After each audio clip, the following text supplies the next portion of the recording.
runājot par programmiņām, gribu padalīties ar vienu interesantu programmiņu, kas bija sakrājusies un papildināta dažādas dzīves posmos, strādājot pie dažādiem priekšniekiem, vadītājiem, darba vadītājiem vai priekšniekiem. Bija situācijas, kad slikti jūtos, darbu nebija paveicis, tā slikti jūtos, bija kavējis darbu, vai kā savādāk pārkāpis noteikumus, satiekot priekšnieku uzreiz. Protams, visu, ko es zināju, ko es pats esmu darījis vai neesmu izdarījis, lika attiecīgi reaģēt priekšnieku priekšā.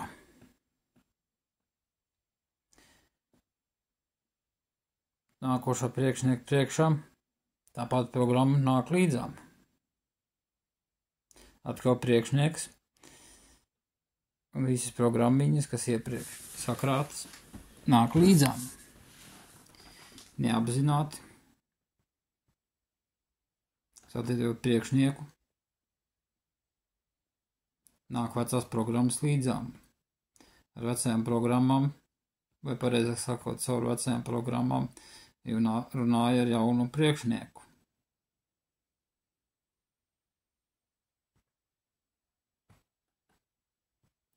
Un tā katru reizi līdz bija sakrājies diezgan daudz dažādas programmiņas. Kaut kādas manas neizdarības, kaut kādi priekšnieku pieprasījumi, kaut kādi mani kavējumi, kaut kādas manas nepilnības, nepaveiktie darbi vai nekvalitīvi paveiktie darbi, prašanas vai neprašanas dēļ. Tiekoties ar priekšnieku, komunikācijā,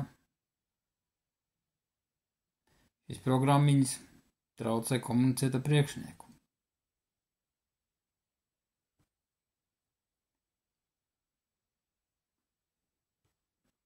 Un jau kādu laiku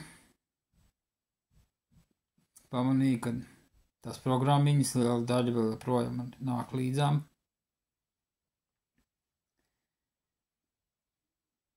Pie nu jau nostrādājot sev jau pāris gadi jau pie šī priekšnieka, bet redzu, ka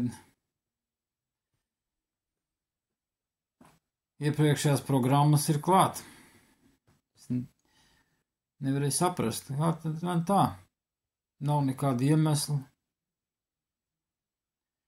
šitādām sajūtām, satiekot priekšnieku, nevarēju saprast, kāpēc man ir tāda slikta pašsajūta kaut kāda.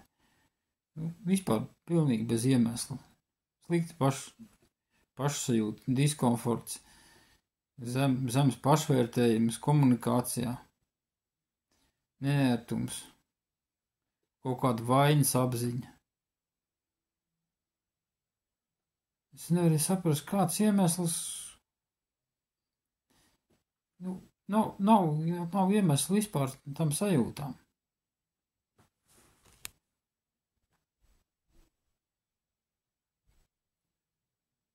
Da es viņus sāku vērot.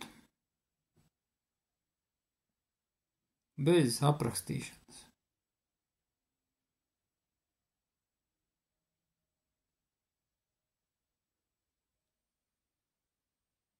Lēnām samazinās intensitāte,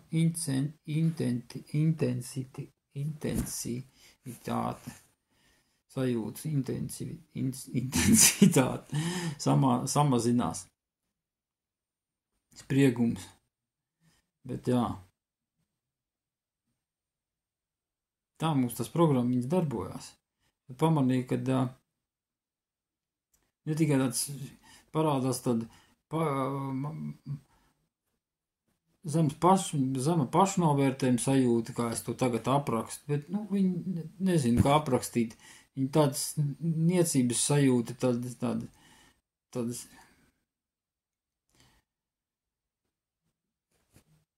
ja to aprakstīt, tad, jā, smagumu sajūta, tāda diskomforts. Līdz ar to arī ķermenis attiecīgi. Paliek tīzls kaut kāds. Pie sarunas arī ir notur to uzmanību. Pie sevis tad normāli izdodas komunikācija.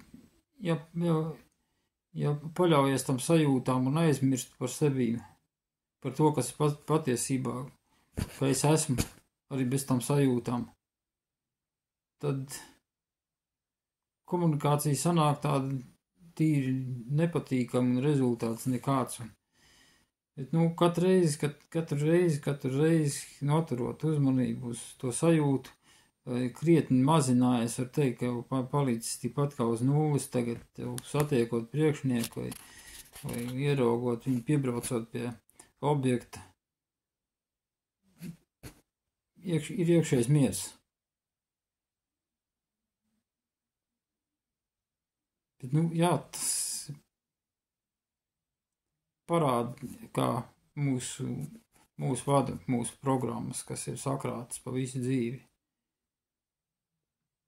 Kad mēs viņus sākam pamanīt, viņi zaudē spēku, es vairāk viņām notur uzmanību un nevērtē viņas tajā brīdī, kad viņas parādās. Jo viņas zaudē spēku, viņas kā izkūst, izgaist. Un nākošā reizē jau daudz vieglāk.